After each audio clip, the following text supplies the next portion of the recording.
Bueno, por más que estés un poco perdido en química, creo que esto te va a ayudar. Recordar que el átomo tiene una parte muy importante que se llama el núcleo atómico y que está formado por protones. Y otra parte, otra porción que se llama la nube electrónica. Y más o menos la relación entre la nube electrónica y este núcleo atómico es bastante abismal. Imagínate una cancha de fútbol, más o menos así sería la nube atómica, y en el caso del núcleo atómico sería como una cerecita en esta cancha de fútbol. En realidad, pero claro que varía de acuerdo a cada átomo en la tabla periódica, pero la fuerza que ejerce estos protones va a ser lo suficiente para que todos los electrones estén allí pegados. Así debería ser, pero no en todos los casos. Va a haber átomos que van a ser muy grandes y en el que su nube electrónica va a ser mucho mayor. Así es que estos protones van a atraer con menos fuerza a estos últimos electrones, ¿no? Van a atraerlos con menos fuerza. Así es que si el radio electrónico, el radio atómico va a ser más largo, entonces la atracción va a ser más débil. Pero si el radio atómico es más corto, la atracción de estos protones a los electrones va a ser mucho más fuerte, ¿ya? Entonces, recordando esto, vamos a ver de que va a haber algunos compuestos que van a llegar a perder estos electrones, ¿no? Porque sus átomos son más grandes y va a haber otros compuestos que van a llegar a ganar estos electrones porque sus átomos son chiquititos. Entonces su nube electrónica es chiquita, así es que sus protones ejercen mucha fuerza y atraen a los electrones. A los que van a perder estos electrones se les va a llamar con carga positiva, iones con carga positiva. Y los iones con carga positiva se llaman cationes también. Y los iones con carga negativa se van a llamar aniones, ¿no? Entonces eso es importante recordar. Y así es como se forman estos compuestos. Por ejemplo, acá tú ves un sodio que tiene una carga neutra. Tiene 11 protones, tiene 11 electrones, así es que su carga total va a ser 0, una carga neutra. ¿Qué pasa si este pierde un electrón? Entonces se va a quedar solamente con 10 electrones y va a continuar con sus 11 protones. Recuerda que los protones no varían. Los protones permiten o le dan la identidad al átomo. Así es que los protones no se van a perder o ganar en este caso, a no ser que hablemos de reacciones nucleares. Pero normalmente si se pierden los electrones, se van a generar los famosos iones positivos o cationes. Y mira, te das cuenta que su nube electrónica disminuye, ¿no? Al perder esos electrones. Muy bien. Entonces, aquí, por ejemplo, tú estás viendo un átomo de aluminio y ese es su tamaño normal. Si pierde electrones, su nube electrónica se reduce. ¿Te das cuenta? Y su carga total va a ser 3 más, porque perdiste 3 cargas negativas y vas a tener 3 protones excedentes. Y como los protones tienen carga positiva, la carga del aluminio va a ser 3 más. En el caso del azufre, si el azufre gana 2 electrones, su carga va a ser 2 menos, ¿ya? Y su nube electrónica se incrementa. Entonces, así es como se forman, así de sencillo, los cationes y los aniones. Acá el sodio cede un electrón, pierde un electrón y el flúor gana. Entonces, se forman cargas. Por un lado, el sodio con una carga positiva y por otro lado, el flúor con una carga negativa. Al haber esa diferencia de cargas, lo que va a suceder es que va a haber una fuerte atracción eléctrica entre ambas. Y así es que se forman los compuestos eléctricos, ya los enlaces eléctricos. electrostáticos. Los compuestos iónicos, o llamados también sales iónicas. En este caso, la atracción de sus cargas forma una fuerza tan poderosa, la fuerza llamada fuerza electrostática. Entonces, así es como se llama. En el caso de estos compuestos iónicos van a tener propiedades. Una de sus propiedades interesantes vendría a ser de que normalmente son cristales. Se presenta como cristales. ¿Qué otras propiedades van a tener? Si, por ejemplo, tú pones una cucharita de sal y intentas disolverlo con mucha calor, por mucho tiempo, no se va a disolver, no va a pasar nada, no se va a disolver. Entonces, eso quiere decir que tiene un punto de fusión alto. Al tener puntos de fusión alto, la sal no se va a disolver, entonces necesitas con unos 600 grados para recién poder disolver. Así es que, por ejemplo, si haces un experimento de azúcar en una cucharita, sí se va a disolver. Pero si la sal, intentas hacer esto con la sal, eso no va a suceder. Entonces, por ejemplo, acá tienes el A, el caso del sodio, pero que está de forma sólida. ¿Ya? El sodio se presenta, el sodio purito se presenta de forma sólida. Y en la parte B tú tienes el gas cloro. El gas cloro va a ser bastante tóxico, esto va a matar a animales, a plantas, etc. Pero también se utiliza para, por ejemplo, limpiar el agua. El gas se difunde y mata todas las bacterias y los microorganismos que existen. Y es curioso, pero en el caso del sodio es altamente reactivo en el agua. O sea, si tú pones un poco de sodio en agua, explotaría. Por favor, no lo hagas. Entonces, en este caso, el sodio igual va a ser bastante reactivo al aire. Entonces va a empezar a perder, va a empezar a reaccionar y perder el color incluso. Va a dejar de ser así de brillante. Y ambos, uno de estos es explosivo y el otro es altamente tóxico, pero si se juntan, forman la sal de mesa. Y por eso los compuestos iónicos van a ser muy importantes. Por ejemplo, la sal es vital para la vida, ¿no? En el caso de la sal, en la época antigua, los romanos, por ejemplo, los soldados romanos tenían una cantidad de dinero específica para poder comprar sal, a la cual le llamaban salario.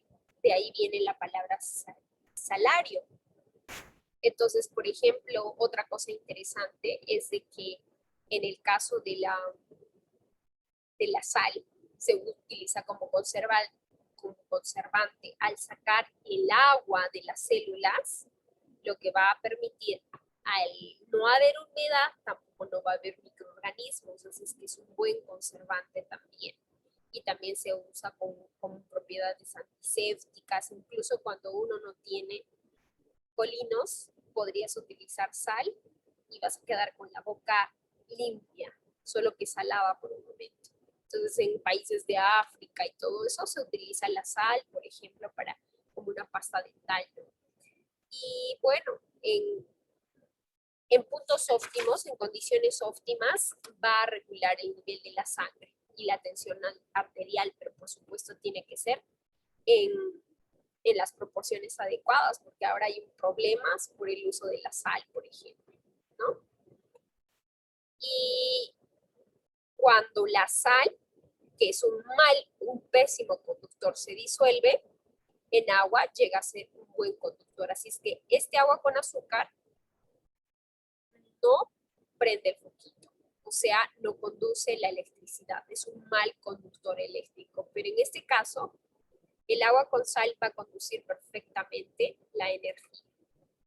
Y aquí estamos viendo un pedacito de sodio que es altamente reactivo, ¿no? Un video que hicieron. Y aquí el sodio, ¡pum!, explota al contacto del agua. Entonces es altamente reactivo.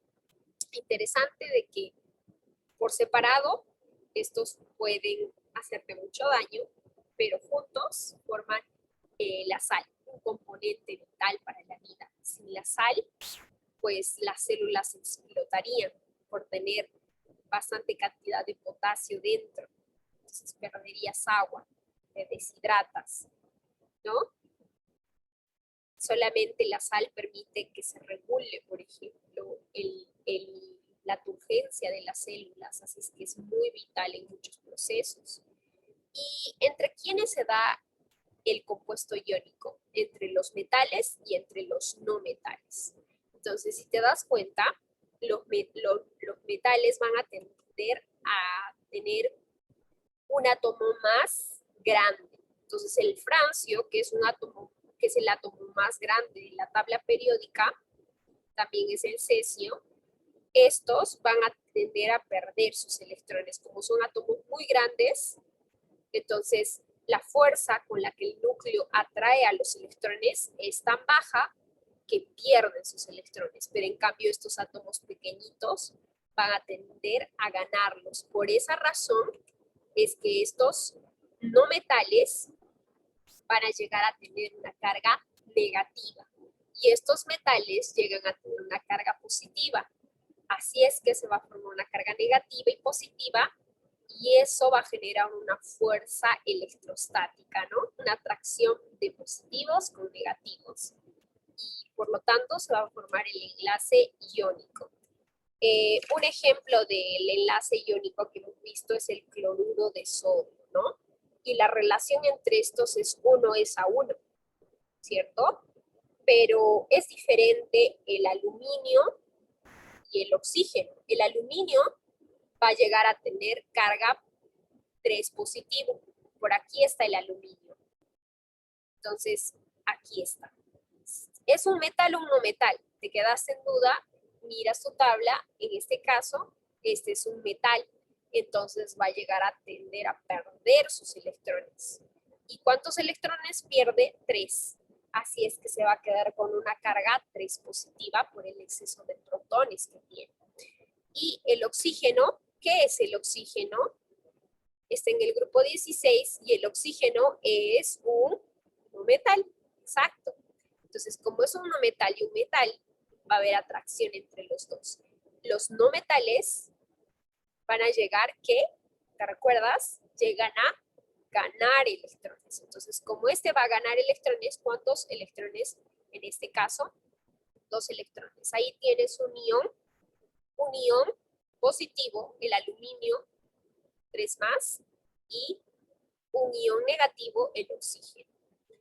Si hacemos la reacción, nosotros vemos que más o menos la proporción entre ambos debería de ser aluminio. Esto se ve horrible. Aluminio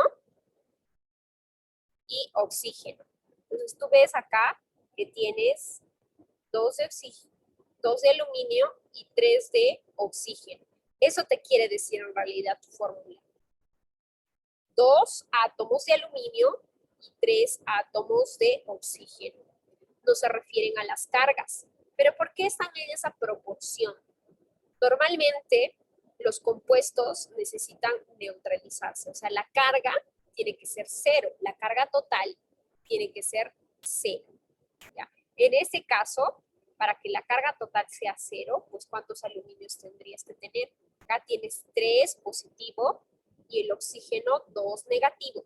¿Cuántos aluminios tendrías que tener para que ambos estén iguales? En este caso sería 2, ¿cierto?